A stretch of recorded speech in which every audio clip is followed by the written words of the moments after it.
Thot, selam aleikum hoq, si është gjendja atyre që vdesin me borxhe të njerëzve?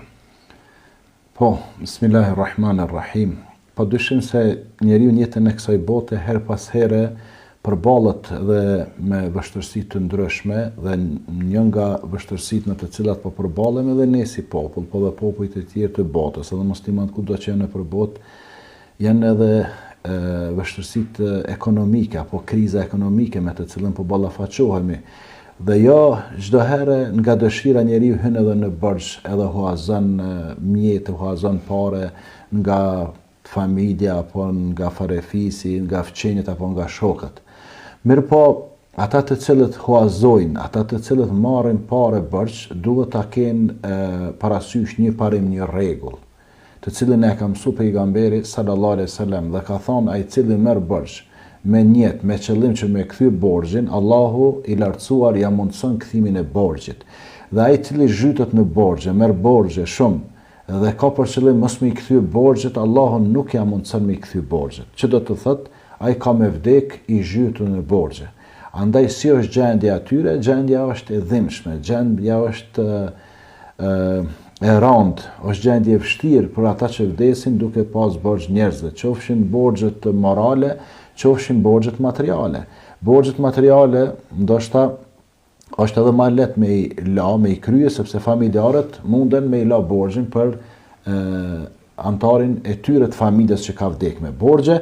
Dhe në momentin që familjarët, apo shokët, apo miqtë, apo dashamirët ja kryejnë borxhin, ja lajnë borxhin, ai lirohet, është i pastër para Zotit. Po nëse dikush nuk e lan borxhin e tij në këtë botë, atëherë ai do të jetë i ngarkuar me barrën e borxhit deri në ditën e gjykimit. Dhe ditën e gjykimit ai ka me la borxhin. Çish ka me la borxhin? Ka me ia dhënë shpërblimet sevapet atij borxhliut të vet.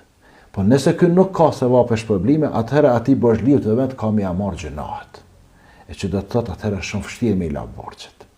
Këto sa i përket borxheve materiale, sa i përket borxheve morale, siç janë thashë thamë përgojimi, shpifja, rrena, mashtimi, ku ta di këto që i ka bën ndaj njerëzve, të gjitha këto është goxha vështirë me i la masi të vdes, sepse familjarët nuk munden me dalë dhe me u deklarue në emër të vdekurit të tyre se baba jon apo vllavi jon, axha jon ka bo shpifje për filanin, e ka përgoju filanin, e ka tradhu filanin, e ka rajt filanin, e ka mashtru filanin, nuk ka mundësi këtë me bo. Andaj keni kujdes pra. Është një rregull fetar. Me borxhet të Zotit bën me shkue. Me borxhet të njerëzve mos shko tek Zoti, se Zoti nuk t'i fal borxhet e njerëzve, Zoti t'i fal veç borxhet e tina. Nëse dikush e ka neglizhuar namazin, e ka vanu namazin, apo kur ka qenëri e ka la namazin, edhe është pendu Zoti e fal, nuk ka agjëruar, është pendu Zoti e fal, nuk ka dhënë zakatin, ka pas pasuri, e ka neglizhuar, e ka harruar, është pendu Allah e fal, ka pi alkol, është pendu Allah e fal, runa Zot ka bë prostitucion, po është pendu sinqerisht Allahu e fal. Ka bo ato, po ka bo ato, Allah ja fal. Mirë po, nëse shkon me borxhet të njerëzve, i ka marrë para atina, e ka rre filanin, e ka shoh filanin, e ka përgoju filanin, e ka bo shpifje për filanin, ka prek në nderin e filanit apo filanës, këto nuk t'i fal Zoti. Andaj pra me borxhet e Zotit është më lehtë me shkuar, me borxhet e njerëzve është më vështirë me shkuar.